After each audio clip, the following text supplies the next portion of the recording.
We're going to talk about Job this morning. Next week, we're going to transition back into Genesis, Exodus, not into Genesis, back into the Pentateuch. Exodus, Leviticus, Numbers. We're going to go back into the Bible order next week. Well, really this week as we begin our Bible reading. I do have over in the back there some supplemental materials. I've got a couple of maps about the journey to Canaan. I've got book overviews for Exodus and Leviticus. So if you're interested in that, you can look at those things.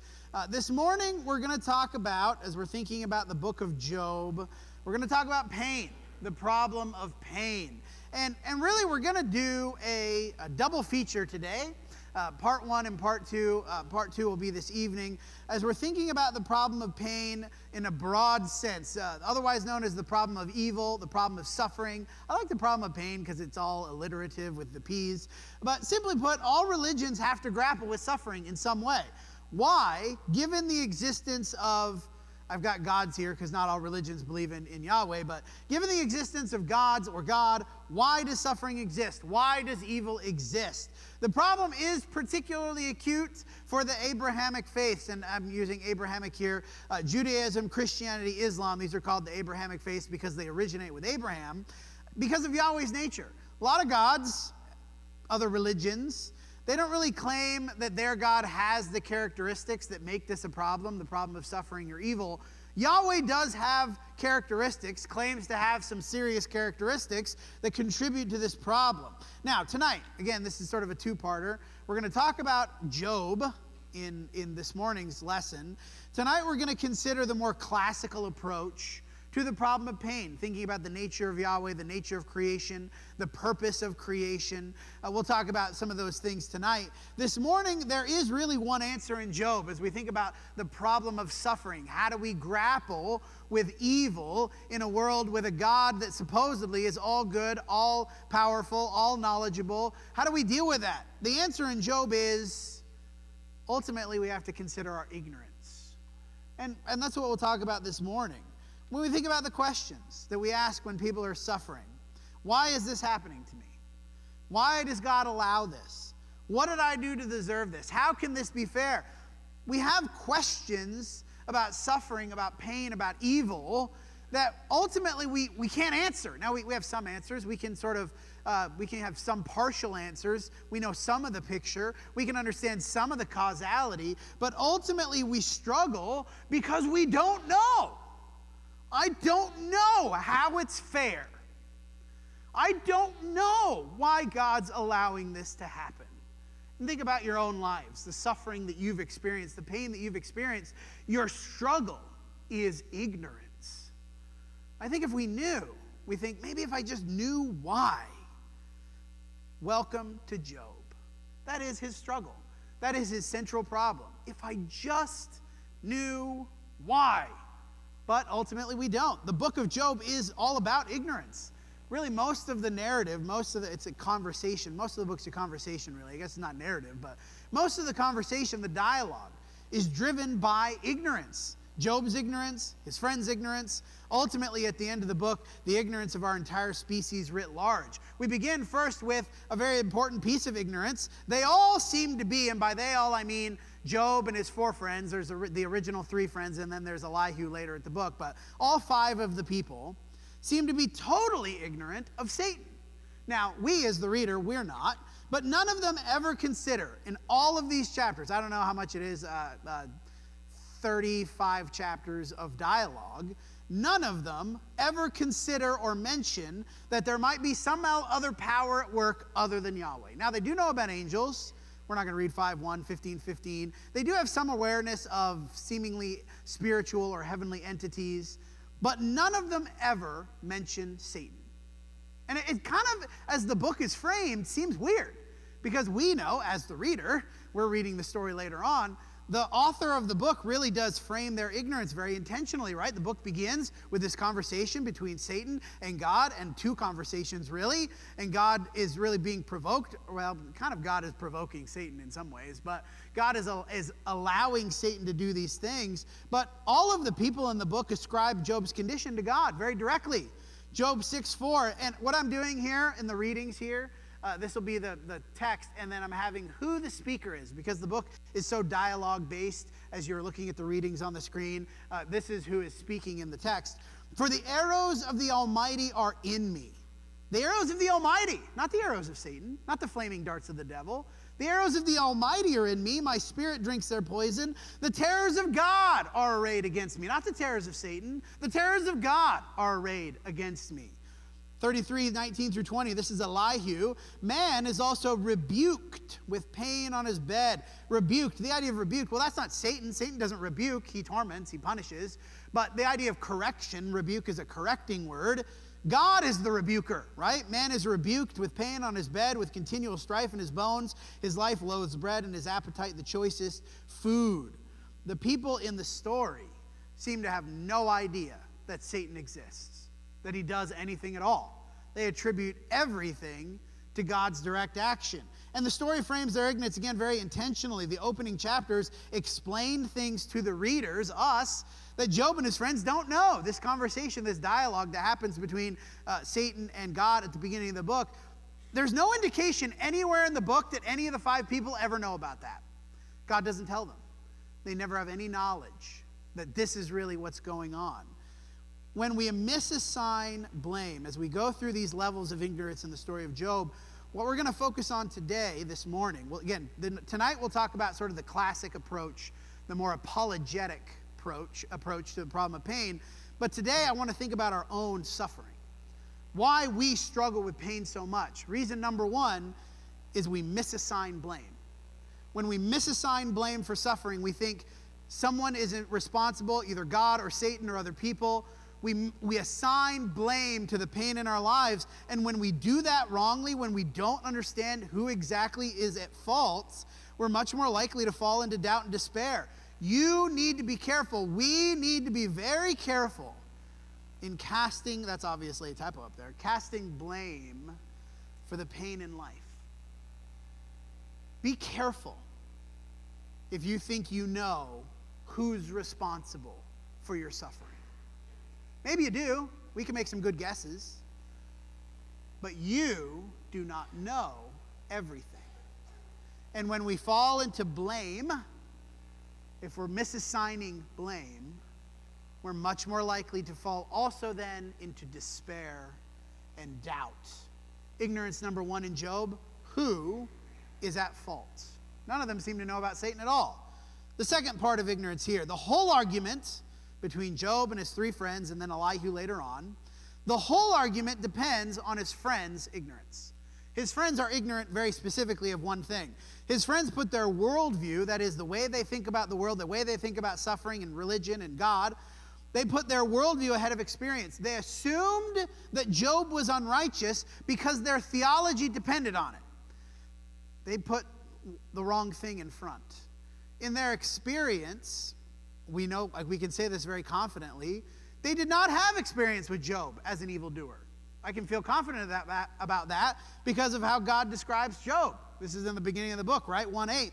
The Lord said to Satan, have you considered my servant Job? There is none like him in all the earth. Job is better than those 3 friends. God says so. There's none like him in all the earth. A man who is blameless and upright, who fears God and turns away from evil. So, God knows that. Satan knows that.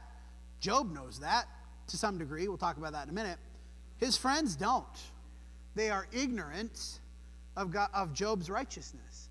And they have this idea about suffering and why people suffer. And again, thinking about blame, they have this idea that God is the direct cause of all suffering, and it's because of wickedness or unrighteousness. And so they have to assume, even though they don't know, they're ignorant, they assume, well, Job must be unrighteous. 22 verse 5, this is Eliphaz. Is not your evil, talking to Job, is not Job's evil abundant? There is no end to your iniquities. You have exacted pledges from your brothers for nothing, have stripped the naked of their clothing. You've given no water to the weary to drink. You have withheld bread from the hungry. The man with power possessed the land, and the favored man lived in it. You have sent widows away empty, and the arms of the fatherless were crushed. I feel very confident in saying this. Eliphaz is flat wrong. Eliphaz doesn't know that. Because of what God said earlier. God knows that Job is blameless and upright. He is righteous. Now, is he perfect? No. God's going to talk to Job about that, and Elihu will talk to Job about that. There's no way that this was correct. Eliphaz is assuming in his ignorance. He is assuming, well, you must have done these things. If you're suffering, if you have pain in your life, you have difficulty in your life, it must be because you're unrighteous. And so they don't know, though. They don't know about Job's righteousness. A lot of our struggle with suffering comes from our assumptions about other people. Why am I suffering and that person's not suffering? Well, on the one hand, you really don't know if they are suffering, right? We assume, we see what people put on the face. We see how people present themselves to the world. People usually put the best face forward. You have no idea what's going on in other people's lives. You might know some of it, but you have no idea about the depths that people suffer with. And you'd never know. They would never tell you. They never present it. They just go about their lives. We assume things about other people. Another thing we assume, that person, if they're suffering, it must be because they did something wrong. Maybe. You don't know that. We see this a lot. I think our danger in this is we think, especially in our culture, in our society, about people who are poor. And you might be in danger of that person's poor. They're not working hard enough. They didn't make good life choices. Maybe. But you do not know that. Be careful. Be careful in making assumptions about people's character and circumstances for their suffering. Job's primary complaint, as we move to the third thing here, Job's primary complaint is his ignorance of God's motivation. He doesn't understand why God is doing this. And really, Job can't handle his suffering because Job ultimately agrees with his friends. Job is ignorant about God, and he's ignorant about the way the world works. Job ultimately does agree that his friends are right. The evil suffer. The wicked suffer. God punishes the wicked. Job agrees with that point of view. But he can't really square that with his own life experience.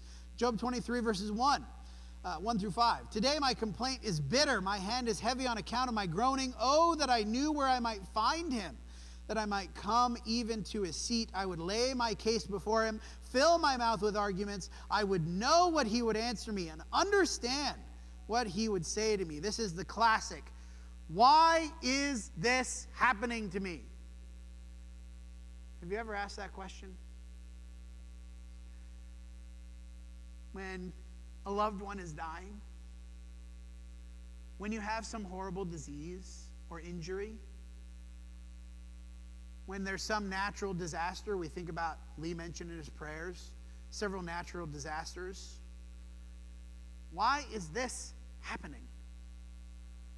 Job is ignorant about God's motivation, about why God is allowing this to happen. And so Job is struggling mighty with a cognitive dissonance. Cognitive dissonance is when we are trying to hold in our minds two contradictory ideas. On the one hand, Job does believe that God punishes the wrongdoer and suffering is a result of sin and righteousness. Job does believe that, but he also believes and knows that he's righteous. And so Job has two contradictory facts that he wants to be true, and this cognitive dissonance, the conflict between these two contradictory ideas, is what's causing his suffering, the ignorance that he has about how do these things fit together. He agrees about the nature of suffering and knows his righteousness. How can both of these things be true? And again, we're thinking about our own suffering. We are ignorant, in large part, ignorant of the why. We're ignorant of how could God let this happen? And we believe that God is just. This is what we're going to talk about tonight. We believe that God is just. We believe that God is loving. And yet we see the fact of suffering. We see the reality of suffering in the world. And again, it's that cognitive dissonance. How can both of these things be true? In Job, the book of Job, which we're focusing on this morning, God doesn't really get into sort of the more classical arguments about the nature of reality and the nature of God and free will and all that stuff. We're going to talk about that tonight. That's what we're going to talk about tonight. That's why I moved the singing night, because I wanted to do these sermons back to back. In Job, though, at the end, Elihu warns Job ultimately not about sort of the argumentation, but really about where this attitude might lead Job. Elihu in chapter 36, verse 18. Beware, he's talking to Job here, beware lest wrath entice you into scoffing. Let not the greatness of the ransom turn you aside. Will your cry for help avail to keep you from distress, or all the force of your strength? That is, can you be strong enough to God to make a difference? Do not long for the night when peoples vanish in their place. That is, don't long for death. Take care. Do not turn to iniquity, for this you have chosen rather than affliction. Elihu's warning at the end, and Job, he's arguing with his friends, and they have this back and forth, Job and his three friends. And at the end, Elihu's like, none of you guys could figure out a thing to say to Job. He kind of gets mad about it. And one of the things I appreciate about Elihu is not lumped in at the end of the book when God comes down in the whirlwind and he confronts Job and he confronts Job's three friends. Elihu is not lumped in with the three friends as those who have spoken wrong of God. Elihu is very careful in his words to warn Job, your attitude, regardless of whether, and it's interesting as you read Elihu's position here, Elihu is really careful not to make judgments about Job, about his righteousness or his evil, but he is very careful to warn Job, your attitude might very easily lead you into sin. Be careful as you're asking these questions, Job. Do not let wrath entice you to scoffing. Do not turn to iniquity. God ultimately does say that Job spoke rightly about him, 42:9. There's another place in 42. Twice that God, when he comes down in the whirlwind and he confronts all the people, you have not spoken rightly of me as my servant Job has. But man, Job got right up to the line. Right up to the line. It's okay to wrestle with God. It's okay to struggle. Brandon talked about this last Sunday night. Stay humble enough in your wrestling with God to admit your ignorance. Keep from crossing the line into cursing God by reminding yourself over and over and over, I don't see the big picture. I don't know all that God knows. I don't have all the answers. Yes, I'd like to know all the answers. Yes, I would like to know why these things are happening. But ultimately, we have to be okay with not knowing. The suffering of this world, in many ways, not entirely, but in many ways lies beyond the scope of our ability to figure out. Job's response then really is about this ignorance. All of human ignorance. God's answer to Job is essentially, when you can answer these questions, we get to the end of the book and God talks to Job for 3 chapters, I think. And as he talks to Job for 3 chapters, basically it boils down to, when you can tell me these things, I will answer your question. I will tell you what you want to know if you can tell me these things. 40 verse 6, this was the reading. The Lord answered Job out of the whirlwind and said, dress for action like a man. Okay, you want to do this? Man up, Job. I will question you, and you make it known to me. Will you put me in the wrong? Will you condemn me that you may be in the right? Have you an arm like God, that you can thunder with a voice like his? And he goes, really, throughout the natural world, a good survey of the natural world, question after question after question after question about how the world works, about different things about weather, things about animals. He focuses on sort of 2 pinnacles of creation, Leviathan and Behemoth. We're not going to talk about those. It's very interesting, though. And as we come to the end of this, essentially what? Well, we've learned to answer some of these. As we think about Job's question, or God's questions for Job, some of those we figured out as a species. And yet we still grasp in vain at the deep things of reality. Why I didn't want Remy to skip verse 3. God holds the germ within his hand, and men, we cannot find out. God alone understands. We struggle because of ignorance. And even if we knew all the science, all of the various components of scientific knowledge, we would still be unable to grasp the complexity of cause and effect. At this point, 7 billion people. I can barely figure out why stuff happens in my life, let alone how 7 billion people interact. And the cause and effect of God's providence for all of humanity, all of creation, we are tiny and dumb. And so God is right to say to Job, look, you put me in the wrong, okay, let's talk about your knowledge. Let's talk about your ignorance. You don't understand why I do this? Essentially, God's answer is, Job, you can't understand why I do things. The problem of pain arises in large part because we don't see the picture like God does, and we either can't or we refuse to accept this limitation. We'll talk about, and I know this is not a satisfactory answer from an apologetic sense. We're going to talk about again that tonight. But in Job, he's not ever told. Job is told, accept your limitations. Accept that there are things you do not understand. So Job does accidentally state the answer to the problem of pain. One of the answers to the problem of pain.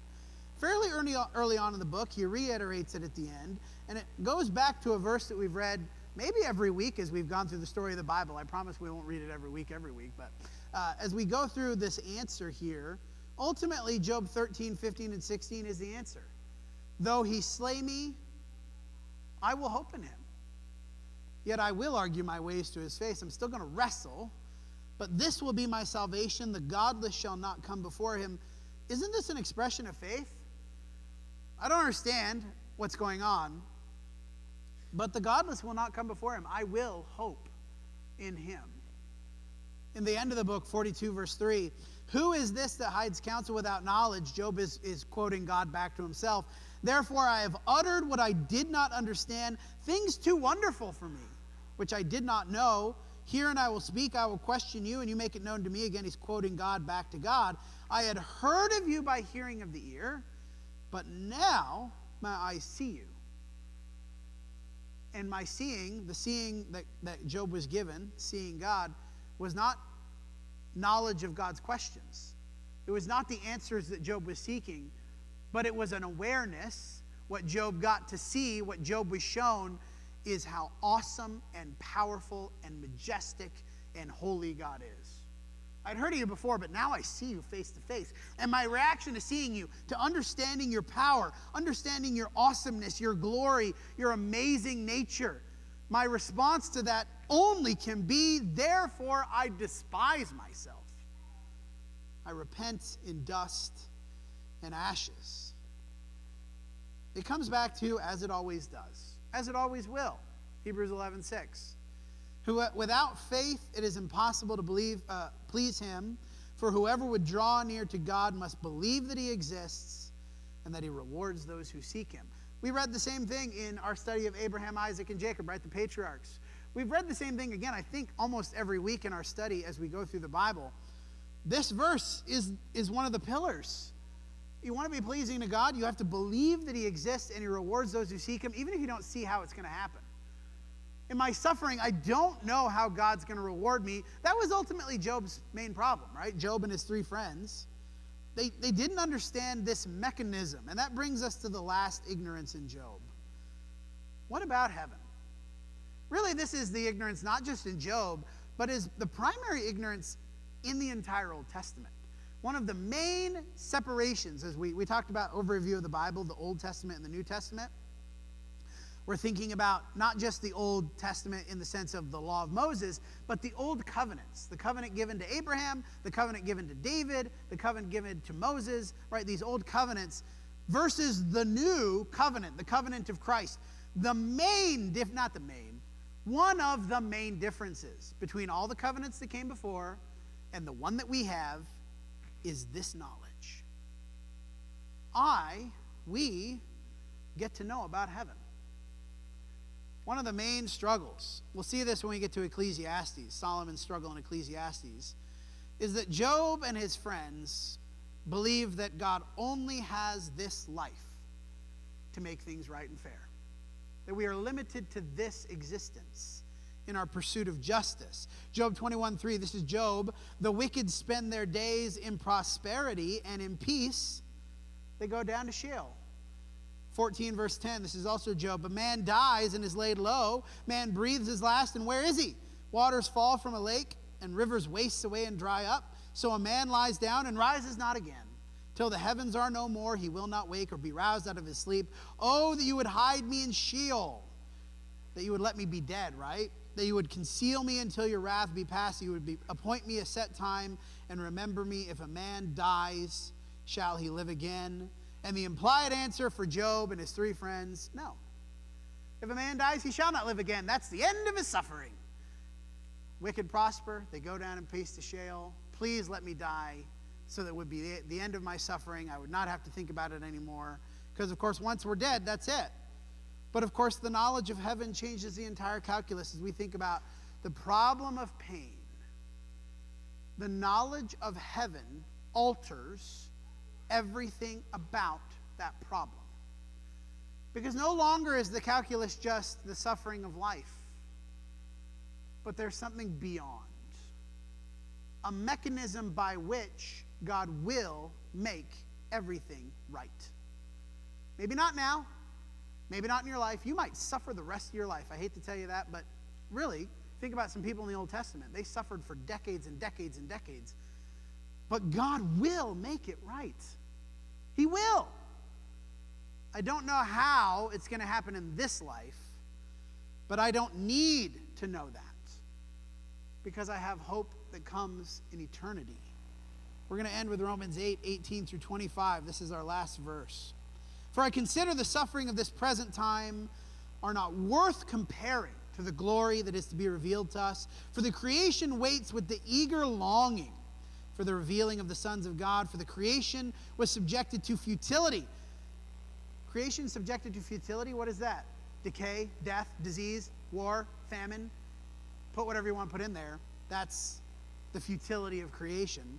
The creation was subjected to futility not willingly, but because of him who subjected it, in a hope that the creation itself will be set free from its bondage to corruption and obtain the freedom of the glory of the children of God. For we know the whole creation has been groaning together in pains of childbirth until now. Not only the creation, but we ourselves, who have the first fruits, groan inwardly. We groan because there is suffering in this life, right? So many things that go wrong. The problem of pain. We groan inwardly as we wait eagerly for the adoption as sons, the redemption of our bodies. For in this hope we were saved. Hope that is seen is not hope. And we might ask the question, why is there so much ignorance? Why didn't God just make it known to us all? And really, this is the answer. Hope that is seen is not hope. Who hopes for what he sees? But if we hope for what we do not see, we wait for it with patience. Without faith, it is impossible to please God. Not knowledge, not seeing. Without faith, it's impossible to please God. For those who would draw near to God must believe that he exists and that he rewards those who seek him. Ignorance is not the point, but it is part of the point. That you would believe and trust and hope in your ignorance that God is going to make things right. We have the same hopeful attitude as Job, hopefully, actually even better, intensified, clarified by knowledge that we have that he didn't. One of the reasons Job is such a paragon in the Bible, though he slay me, I will hope in him. That's spoken by a guy who doesn't know about heaven. We know about heaven. Can't I have that attitude then? Though he slay me, I still will hope in him. And I get to say that knowing that there is an eternity that God will make things right. Unlike Job, who had faith even though he didn't understand that. As we conclude, I don't know what suffering you have in your life. We're marching to Zion. Come we that love the Lord. We're going ultimately looking toward that reward, that, right? That he rewards those who seek him. as you're suffering in this life, you don't have to do it alone. Amen? Hopefully we'll be better friends than Job's 3 friends. When was the time they were the most comforting to Job? When they sat around for 7 days and didn't say anything. Hopefully we can be better friends than that, right? If you're struggling and suffering, let us help you. Maybe it's ignorance. You don't know why it's happening to you. You don't know what to do about it. Maybe it's you just need comfort and support and understanding. We can do that too. But ultimately, we're looking forward to that reward, right? And if you want to know how to be a part of that, come while we stand and sing.